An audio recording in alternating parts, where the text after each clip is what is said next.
All right, Mary Gillespie again was skewed and reviewed out of Phoenix, Arizona, and I am with Amanda Jones, composer for Murderbot. Yes. Can you tell us a little bit about the show and what your role is? Exactly. So it's about a robot who becomes sentient. They've kind of hacked their governor module, and they're assigned to their clients to protect them. They're a security unit.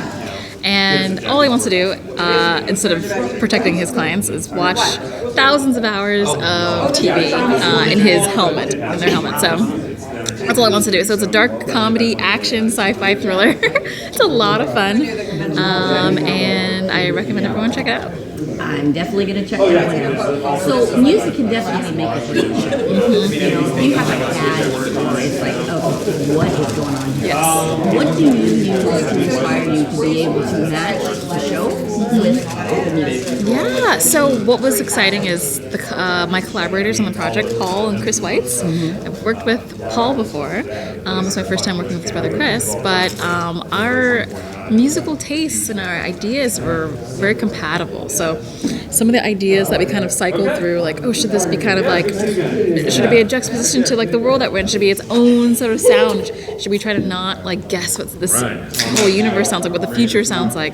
But ultimately we settled on a just fun, action-packed, full orchestra mixed with synthy, like sci-fi score, and it just worked for playing. Like the more like authentically intense I was kind of like hitting the mark with like sci-fi sonically, it made like the humor really land.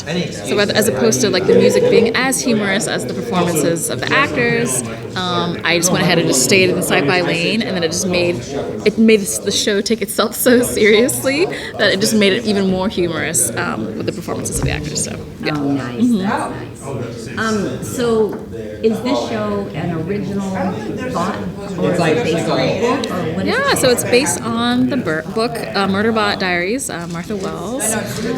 There's a bunch of books in the series. I think like seven or eight. I think 7.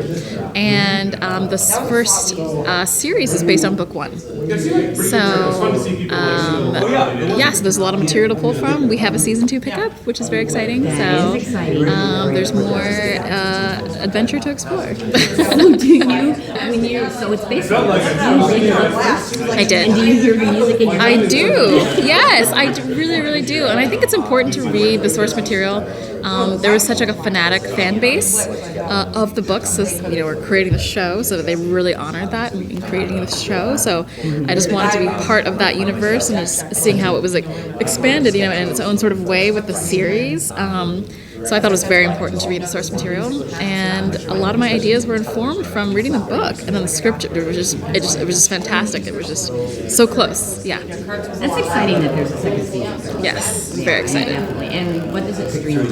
Apple TV Plus. It is Apple TV Plus. Yes. The other question is totally a personal question. How did you get into this? Yes, so I've always loved music. It took a very long time to discover that composing for film and TV was like a viable career path. I thought I would just be playing in bands forever, or teaching music, or more I guess traditional trajectories that people just think about when it comes to music. But I've always loved music and film.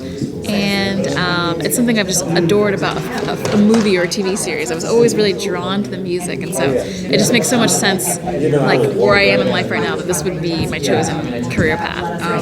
When I did the band thing, and I still play in bands, I love it so much, and I love the art of like live performance and the catharsis that comes with that, But a lot of the music I was writing were like 7-minute songs, like 10-minute, like very experimental, like rock and roll, psychedelic music. I was just going to ask what kind of music. Exactly, yeah. So I felt like once I kind of discovered that film scoring was a lane that was appropriate for me in my career path, it just made sense the way I think about music and the way I kind of evolve ideas. And I can't just write a quick button 2-minute, 3-minute song. It's just like I can't help but write more. So I felt like this was a perfect medium for the way I think about music and what I want to explore in music. I don't necessarily stay in my genre either. I'm kind of an insatiable hunger for exploring different ideas and different instrumentation, and I feel like a lot of times in the pop or band world you got to really really stick with a vibe or a sound or an aesthetic, and that's your whole career. You know, you're that thing. You know, but I feel like with film scoring, it just opens up so much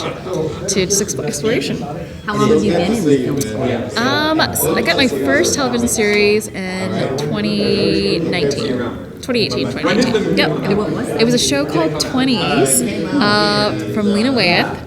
It's like a semi-autobiographical series that was on BET. And then right after that, I did a Black Lady sketch show for HBO. And that was like kind of concurrent. And yeah, 20s has 2 seasons, and then Black Lady had 5 seasons. And then from there, I worked with Apple and a lot of series. Once I got my first series, it was pretty fluid. And you are on a roll. Yeah, so far so good. Definitely on a roll. Well, that's awesome. Well, thank you so much. I appreciate your time. Yes, thank you. It was so nice meeting you. The panel was great. Oh, thank you. Enjoyed it. Yeah, that was fun. Great. Yeah. All right, thank you. You're so sweet.